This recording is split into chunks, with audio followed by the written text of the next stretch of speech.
Oil ஒரு 100 ml ஊற்றிக்கோங்க. Oil காஞ்சிருச்சு. சின்ன துண்டு பட்டையாக ஒரு 4 பட்டை, கல்பாசி 2, இந்த மொக்கு 2ங்க, 3 கிராம்பு, 2 ஏலக்காய், ஒரு அன்னாச்சி மொக்கு, பிரிஞ்சி இலை ஒரு 2ங்க, 2 கட் பண்ணியிருக்கேன். கொஞ்சமாக சோம்பு போட்டுக்கோங்க. சரியானதும் நான் ஒரு 3 பெரிய வெங்காயத்தை பொடியாக கட் பண்ணி எடுத்துருக்கேன். போட்டுக்கிறேன்.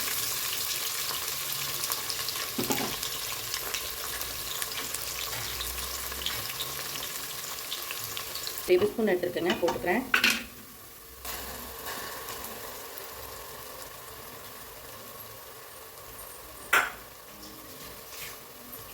நான் இஞ்சி பூண்டும் சேம் அளவு எடுத்துக்கோங்க.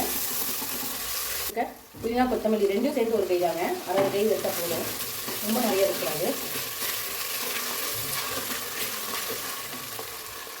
இப்போ நான் தக்காளி போட்டுக்கிறேங்க. ஒரு 3 தக்காளி எடுத்துருக்கேன், போட்டுக்கிறேன்.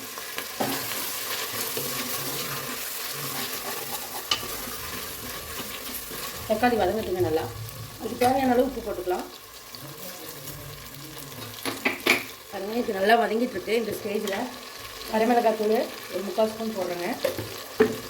கரம் மசாலா 1/4 ஸ்பூன் அளவு போடுறேங்க.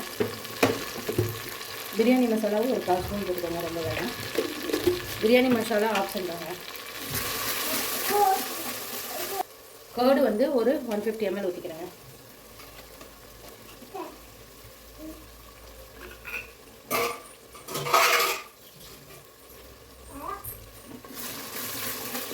இது நல்லா இந்த ஆயிலில் ஃப்ரை ஆகிட்டு கர்டு நல்லா சுண்டி வரட்டுங்க.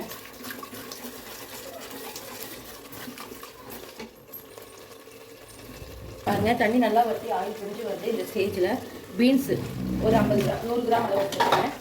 இதை வதக்கிக்கோங்க. இதில் ஹாட் வாட்டரில் போட்டு மஞ்சத்தூள் போட்டு ஊற வச்சுங்க. போட்டுக்கிறேன். ஒரு 50 கிராம் சோயா தாங்க, அதெல்லாம் மிக்ஸ் பண்ணிக்கோங்க.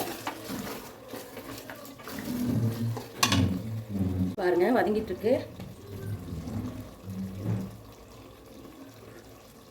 இப்போ நம்ம ரைஸ் போட்டுக்கலாம். நான் ரைஸ் வந்து 2 டம்ளர் எடுத்துருக்கேங்க, போட்டுக்கிறேன்.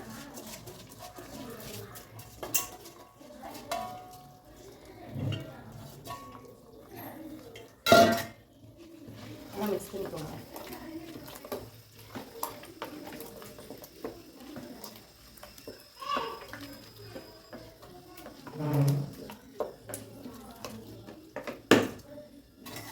அதனால் 1 டம்ளருக்கு 2 டம்ளர் ரேஷியோவில் நான் தண்ணி எடுத்துக்கிறேன். பாருங்கள், 1 டம்ளருக்கு 2 டம்ளர் ரேஷியோவில் 5 டம்ளர் தண்ணி எடுத்துருக்கேங்க. நான் வீட்டில் சமைக்கிற ரைஸ் தாங்க எடுக்கிறேன். சாப்பாட்டு அரிசி. இது நல்லா கொதிக்கிட்டோம், அப்சர்வ் ஆகுது வாட்டரு. பாருங்கள், இப்போ ஒரு 3 பச்சை மிளகாய் நான் போட்டுக்கிறேன் பிரியாணியில். தண்ணி நல்லா பாருங்கள், ஒரு விசில் வந்துருச்சு. நான் ஆஃப் பண்ணிட்டேன். விசில் இறங்கினதும் பார்க்கலாம் ஓப்பன் பண்ணி. பாருங்கள், ஒரு பிரியாணி ரெடி ஆயிடுச்சுங்க.